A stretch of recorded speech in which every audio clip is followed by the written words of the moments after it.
Isang magandang araw po at araw po ng Panginoon na marapat na tayo po magbalik ng papuri, pasalamat sa ating Diyos ng buhay na isa po sa dahilan kung bakit nga po tayo ay nilikha ng Diyos upang tayo po ay maglingkod, magpasalamat sa mga bagay na ginawa niya po para sa atin. Ang aking pong talatang napagbulayan ay ang patuloy ko pong kagandang nakikita sa talatang ito, yung 11:28 hanggang 30 po ng Matthew.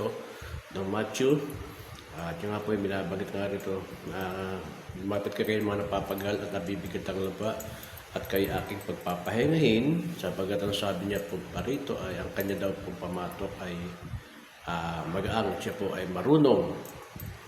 At ito makikita natin na kung saan po una, ang paglapit po sa Diyos ay hindi po yung paglapit lamang ng ika nga nakasanayan na ng tao na merong reliyon, sisimba, at kung saan po tradisyon na po ito na ginagawa. Pero ang nangyayari ay hindi naman talaga lumalapit kay Jesus, kundi lumalapit lamang sa isang sistema na nakasanay, nakaugali ang reliyon.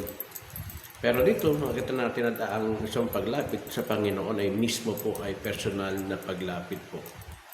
Kaya meron po tayong tinatawag na kilalanin siya bilang Panginoon at sariling tagapagligtas. Pangalawa po, ang paglapit sa Diyos ay ang pinakamaganda pa rin po ay yung pong lumalapit tayo ng dumadalangin at mayroon pong pagpakumbaba. Sapagkat kadalasan mo po naman talaga kapag ang tao po ay nahihirapan, napapagod, nagkakaroon ng problema sa buhay, nagiging mapagkumbaba siya.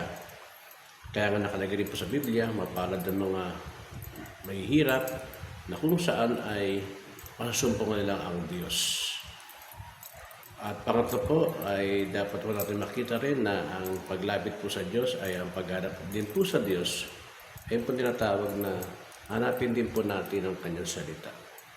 At tingnan po natin ang salita ng Diyos talaga ang makakatulong po sa atin sa pag-comfort.